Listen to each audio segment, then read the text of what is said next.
Boa tarde, pessoal. Então, hoje, 14 de novembro, máquinas elétricas. Vamos dar continuidade aí a transformador, né? Até o momento, a gente tinha visto o transformador ideal, né? O sem perdas.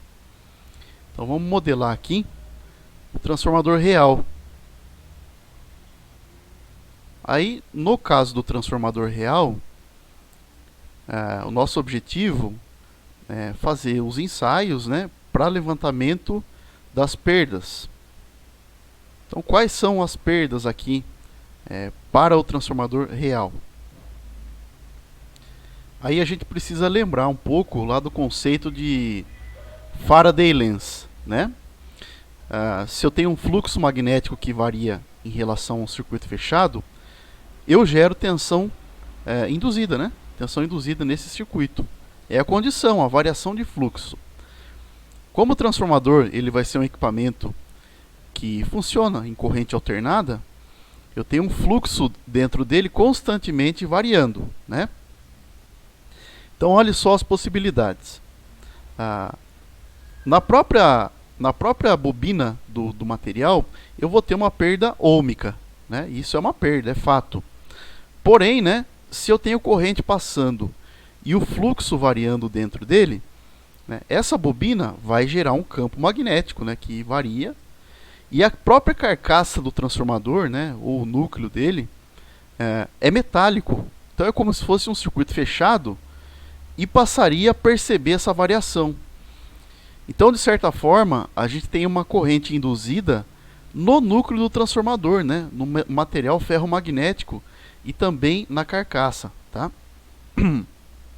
Então, uma das perdas, que a gente chama de corrente Foucault,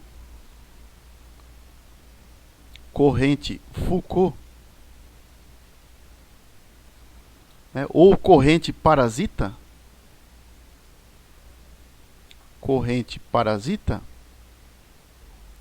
ela é proveniente desse fenômeno. Então, tem a bobina alimentada em corrente alternada, gera um fluxo que varia, né? Porque está gerando campo na bobina. E o próprio equipamento, né, a própria carcaça dele, como é metal, né, um circuito fechado, eu vou gerar ali uma corrente indesejada. O que isso aqui gera, né, esse tipo de corrente parasita?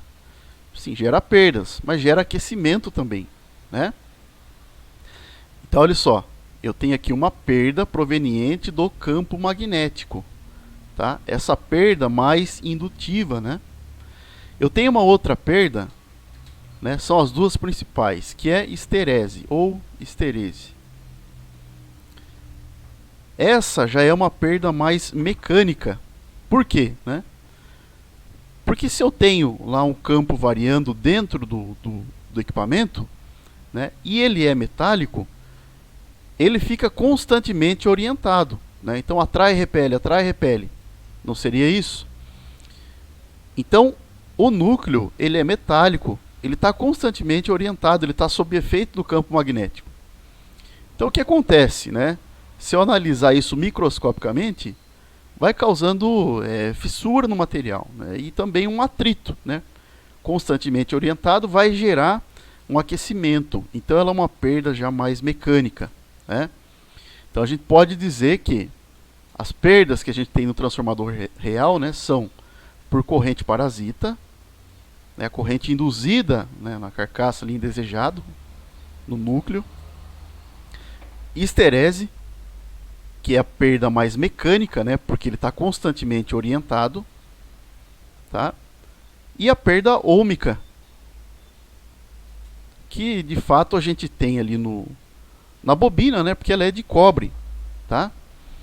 Então, nesta categoria aqui, a gente chama de perdas no núcleo. E aqui, perda ôhmica, a gente chama de perdas no cobre, porque é no fio, né? Então, se a gente analisar o transformador real, né, as perdas dele, então a gente tem perdas do transformador real, perdas no núcleo,